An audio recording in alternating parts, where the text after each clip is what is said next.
My heart filled with pride as I watched my daughter round second base. The outfielder made an error, throwing the ball back into the field. Brooke didn't even slow down watching the left fielder's throw. I held my breath as Brooke barely managed to intercept the relay to third base. How many times had I told her to never make the first or last out of the inning at third base? The fans on our side of the field let out a collective sigh. It was the bottom of the ninth inning in the district championship game. After 9 innings, the game ended in a tie, and now, in the second overtime, Brooke had hit a triple. I've been a baseball fan my entire life, but I've never been as excited or as nervous as I was in that moment. My daughter seemed determined to win the game, even if she had to do it all by herself. The next batter struck out on 3 pitches. Now we had 1 out and a runner on third. The next batter hit the ball to third base. Their third baseman was good. She watched Brooke return to the bag, then threw the ball to first base. Brooke sprinted home. I couldn't make a sound. A lump the size of an apple formed in my throat. It felt like everything was happening in slow motion. The first baseman caught the ball and threw it to the catcher. Brooke slid toward the back of the plate just as the catcher reached out to tag her. It was so incredibly close. Time stood still as everyone waited for the umpire's decision. After what seemed like an eternity, he spread his arms out and down, palms level with the ground. An uproar erupted. Tears streamed down my cheeks. I watched as Brooke's teammates enveloped her in a group hug. For a moment, I felt sorry that the other team couldn't win as well. They had put in an incredible effort, but only one team can come out victorious, and that's part of the game. I was sitting in the car when Brooke walked across the parking lot. She was laughing and joking with her teammates. Was there ever a more beautiful, smarter, or more athletic girl in the world? I was overflowing with love for this young beauty. "Hey, Dad," Brooke greeted as she slid into the passenger seat. "So, how did you like the game? And don't start with the whole, don't make the first out at third, Dad." "Brooke, there are some fundamental truths in baseball that prove themselves over and over again." "That's one of them," I replied. "I didn't make it up, but it's a fact." "And how about the fact that my arm was hurting and I didn't think I could pitch to another batter, let alone another inning?" she asked. "We had to get it done in that inning or we'd end up in deep trouble. We should probably ice your arm tonight, Brooke." "I didn't know your arm was hurting. Did you tell your coach?" I asked. "No, Dad. It would have put her in a tough spot. She would have had to pull me and she didn't really have anyone else to put in. Nancy has a sprained ankle and Stephanie is out with the flu. Now next week we're heading to the States," Brooke smiled. "That's definitely better than ending the season, right?" I marveled at the child sitting next to me, the one I used to change diapers for and teach to ride a bike. I showed her how to throw, catch, and hit. Now she's the reason her school won the district championships and is heading to the States. I smugly gave myself some credit for her many successes in both academics and sports. "Where are we going, Dad?" "You missed the turn for the 6th highway. We're going to celebrate the district win, dear.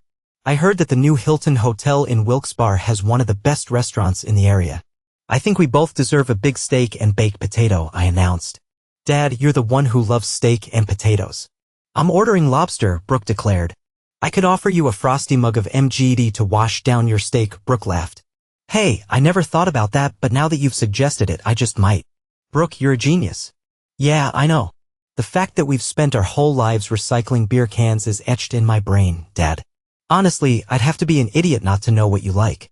"You're not that original, you know," Brooke teased. When we entered the restaurant, there was already a 10-minute wait for a table. They handed me one of those pagers that light up and vibrate when it's your turn. I sat on a bench while Brooke went to the ladies' room. She came back about 5 minutes later. I didn't pay much attention at first, but I noticed a few minutes later that tears were streaming down Brooke's cheeks. "Brooke, what's wrong, honey? Is your arm hurting? What's going on, sweetheart?" I asked. "You know Mom couldn't come to my game because she had to go to Philadelphia for work, right?" Brooke sobbed. "So that's it. Brooke, you know your mom has a high-demand job at the insurance company and she has to travel a lot. She really wanted to come to your game, but her schedule wouldn't allow it," I reasoned. "Don't be upset about it, dear. She'll probably make it to the States. I don't care if she ever comes to one of my games. She can go straight to hell," Brooke yelled. I was stunned. Brooke had never spoken badly about her mother, nor had she ever used such vulgar language, even though she had occasionally heard it from me. Her emotional outburst was a complete shock to me. "Oh, Dad, you're as blind as I am. Mom didn't go to Philadelphia. She's inside with some sleazy jerk holding hands and laughing with him. She doesn't care about any of us." Brooke couldn't have shocked me more if she had told me she just signed a contract with the Yankees. My wife, Brooke's mother, involved with another man? My head started to spin. Brooke wrapped her arms around me and began to sob. Tears started rolling down my own cheeks. How could one of the best days of our lives turn so quickly into a nightmare? I pulled away from Brooke just long enough to return the pager to the hostess, then I hugged her and led her back to the car. I helped her into the passenger seat and then climbed into the driver's seat. I didn't start the car because I could barely see. We sat there together in the parking lot for another 10 minutes. Gradually, the nausea, shame, and horror subsided and I was able to wipe my eyes and regain focus. Brooke, are you sure it was your mother? I asked quietly.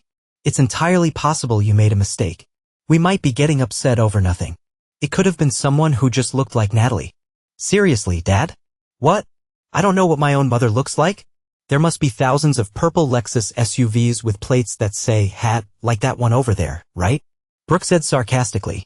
I looked in the direction she pointed and saw Natalie's car a few rows ahead of where we were sitting. There was no mistaking it. I'm sorry, Brooke. I guess I was just trying to deny that this could happen to me. To us, I apologized. It's perfectly clear that it's your mother in that hotel. She lied to both of us and is cheating on me. We need to accept this fact and decide what to do next. And then my phone rang. I knew who it was even before I looked at the screen. It was Natalie. I didn't want her to realize that Brooke and I knew where she was and what she was doing, at least not before I had time to decide on my next steps. Hello, Natalie, I answered as calmly as I could. Hi, honey, Natalie exclaimed. How did the game go? I'm dying to know who won. The game? We won it, and next week we're heading to the States. Brooke played well, I replied, downplaying her performance. Put her on the phone, dear. I want to congratulate her and tell her how proud I am. I wish I could have been there, Natalie lied. Well, she's with some of her teammates right now, Natalie. I'll pass along the message, I promised. Are you in Philadelphia? I'm driving down Broad Street as we speak, Natalie laughed. The traffic's slow, so I thought I'd call and see how everything went.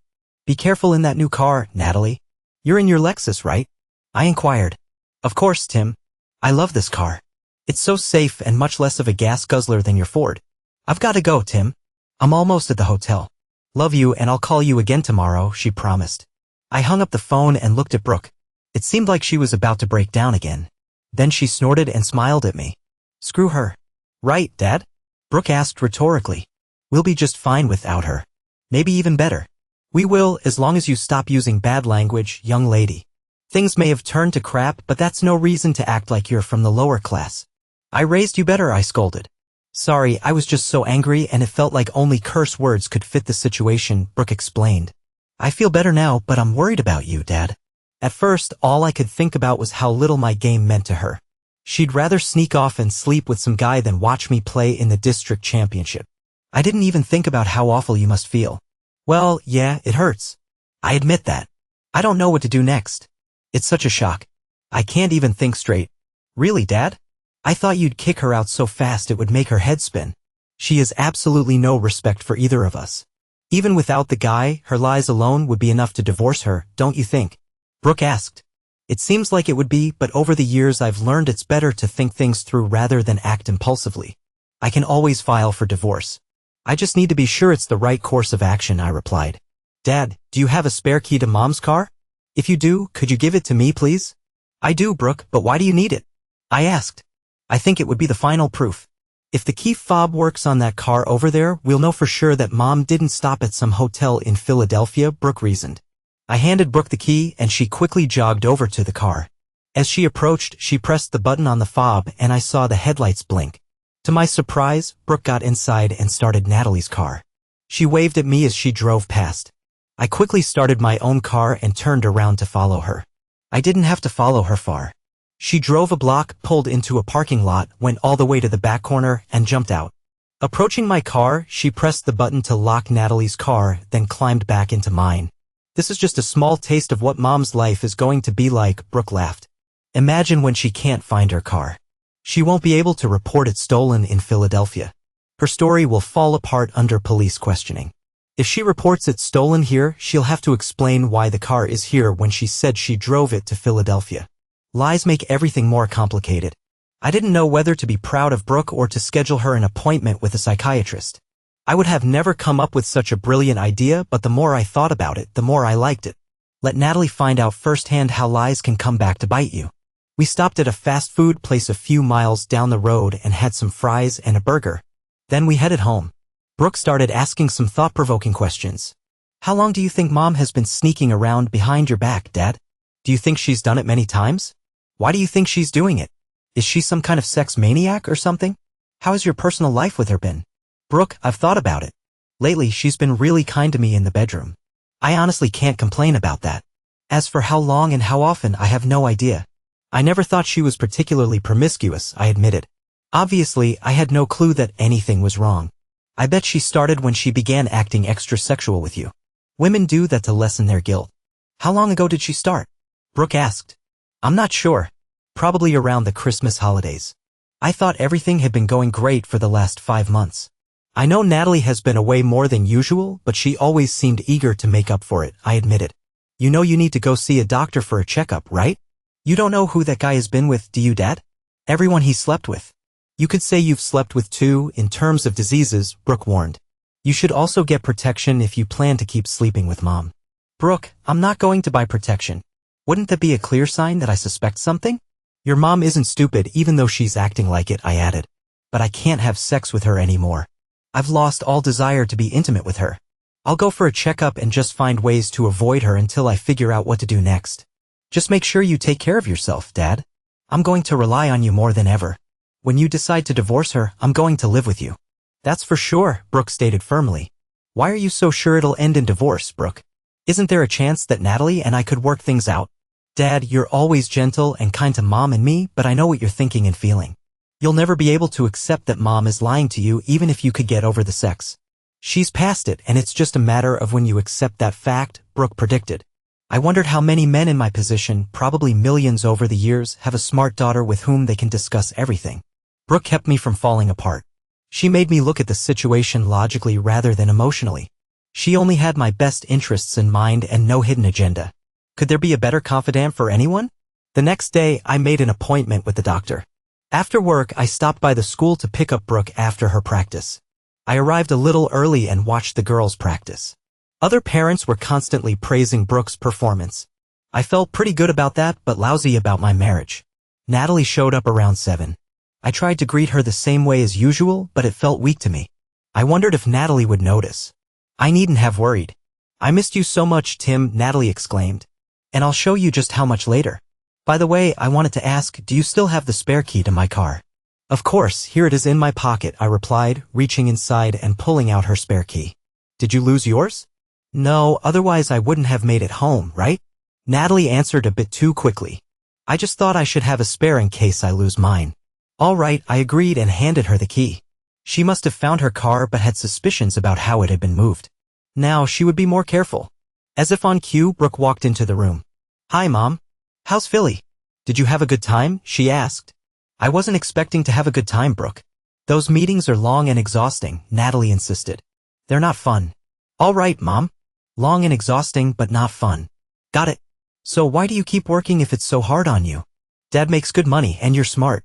You could find something that gives you more free time to spend with us. I actually love my job most of the time. Plus, I won't always be traveling this much. I think things will settle down by the end of the year and then I'll have plenty of time to spend with you both. You'll see, Natalie replied, carrying her small suitcase into the bedroom and closing the door. Brooke gestured for me to follow her into the kitchen. Did you hear that, Dad? Looks like her lover will be moving out by the end of the year and then you can have Mom back. How's that for a deal?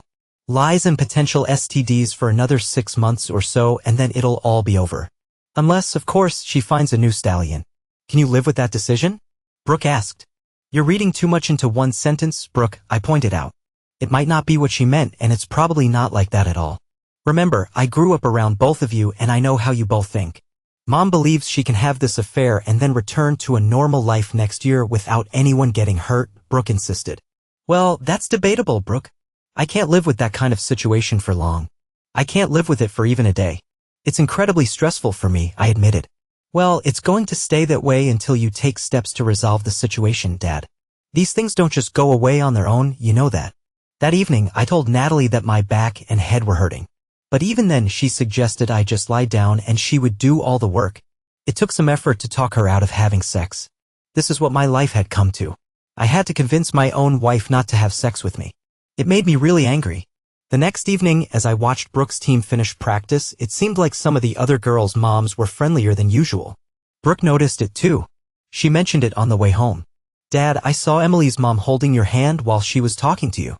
It looked like she was pressing her chest against your arm." "That's not accidental when a woman does that," Brooke assured me. "Then I saw Mrs. Thomas offering you her soda. It seems like you've suddenly become the stud among the baseball parents." "I thought it was strange too," I admitted. I had a clear sense that these women were being unusually friendly for some reason. "Could it be that since you'll soon be a free man, they're lining up to sign a contract with you?" Brooke asked. "What exactly are you talking about, Brooke? They don't know that I might become free. Besides, my market value isn't that high," I concluded. "Well, I might have mentioned in the locker room last night that my mom is cheating on you," Brooke said. Emily and Steph found it particularly interesting. Both of their dads left their moms in the past few years. They thought you'd make a decent stepdad. Apparently, their mothers agree. Once again, I was stunned by what my daughter had said. She told her teammates that Natalie was cheating on me. Why not just write it in the newspaper and post it online? What were you thinking? This isn't something everyone needs to know, Brooke. It's so embarrassing for me. Haven't you thought that maybe other people already know, Dad? Isn't it even more awkward to be ignorant in a situation where everyone else is aware? The girls already know about it. Trudy's mom saw your loving wife and a man enter a room at that hotel a few weeks ago when she was there for a conference. The only difference now is that the other moms know you're aware of Mom's affair, so it won't seem like they're the ones breaking up the family. Let's face it, our family is pretty much already broken, Brooke concluded. How many times can a person be shocked before it becomes normal and stops being shocking? Other people knew I was being cheated on. Somehow that made everything feel even worse. The last shred of my pride had been ripped away. After this week, nothing could surprise me anymore. That's not all, Dad, Brooke added. Sarah has been complaining since last winter that her dad is often not home. Last week, she told us they're moving after Thanksgiving because her dad's insurance company is transferring him. Last night, Trudy's mom saw Sarah's dad picking her up after practice, and guess what? She recognized him as the same guy who's been sleeping with Mom. Tonight, I went to the car with Sarah and confirmed it. He's the same guy who was with her that night when I saw them. All this information made my head spin. How did the kids manage to figure out so much? Could this all be a coincidence? Is there even such a thing as coincidence? Can our children really know us that well? Why was I even pretending to think about it? All I needed was to ask Brooke. What do I do now, Brooke? I groaned. I can't think clearly anymore. Well, I'm glad you asked, Dad. I knew that for most of the soccer or baseball moms, you'd seem like a good catch. Those ladies confirmed it today. You don't have to put up with a woman who lies and cheats. You deserve better, and I'll help you get it. But first, you need to get rid of the dead weight. It was the night before Brooke's first game in the state playoffs, and Natalie had to leave on yet another business trip. She promised Brooke she would drive all day if necessary to make it back in time for the game. That last lie somehow helped ease our conscience. There was a knock on the hotel room door. Room service had arrived with a bottle of champagne. I had convinced the management that the couple in room 402 was very close to us and we wanted to surprise them. It all sounded very friendly and loving. When the door opened, I slipped a 20 into the shirt pocket of the guy delivering the champagne, took the bottle, and pushed my way inside. Behind me were Brooke, Sarah, and Sarah's mom. Natalie was lying in bed, clutching the sheet to her chest. The stallion was in a bathrobe, looking completely bewildered. We really didn't want to disturb you at work, I began. But Sarah and Brooke wanted to celebrate their district win with all their parents. The fact that Sarah hit a 2-run homer in the bottom of the 7th to tie the game and then made the game-saving throw in the top of the 8th, while Brooke pitched a one-hitter and hit a triple in the 9th to score the winning run, seems to have slipped past both of you. Try to imagine how proud Susan and I are of the girls and then imagine what you missed. Susan raised 4 glasses and I poured champagne into each one. I had managed to open the bottle before room service knocked. I handed a glass to Natalie and the man in the bathrobe. To the truth and to our daughter's achievements, I made a toast. To a new direction in our lives and to Sarah and her mom not having to move this fall. And most importantly, to smart kids and good lawyers. Susan and I sipped the bubbly while the girls drank soda. Don't bother coming home, Steve, Susan said firmly. Sarah and I will do just fine without you. My lawyer assures me that the settlement will allow me to keep the house and live comfortably. Sarah won't have to change schools again. You'll keep this mistress of yours, so I think that's pretty fair, Susan smirked, though without any real humor. Tim, Brooke? Natalie shouted. I love you both. Don't do anything rash. It's not what it looks like. Well, I'm glad to hear that, Natalie, I said, relieved. Because it looks like you're lying naked in bed with that lover. What part am I seeing wrong? Look on the bright side, Mom, Brooke added. You won't have to lie to avoid attending my events. You can sleep with whoever you want anytime you want without feeling guilty. You won't have to worry about giving Dad AIDS or any other STDs. You'll never have to see how hurt he was when he found out he was being cheated on. I know you want the same thing for Dad as I do for him to be happy. And for some reason, I think he will be now. Thanks for everything, Mom. Just don't put me in an awkward position by showing up at any event I'm part of, okay? The four of us walked out the door while Natalie quietly sobbed. We got into my car and I drove us home in silence. I kept thinking about everything that had happened over the past few days.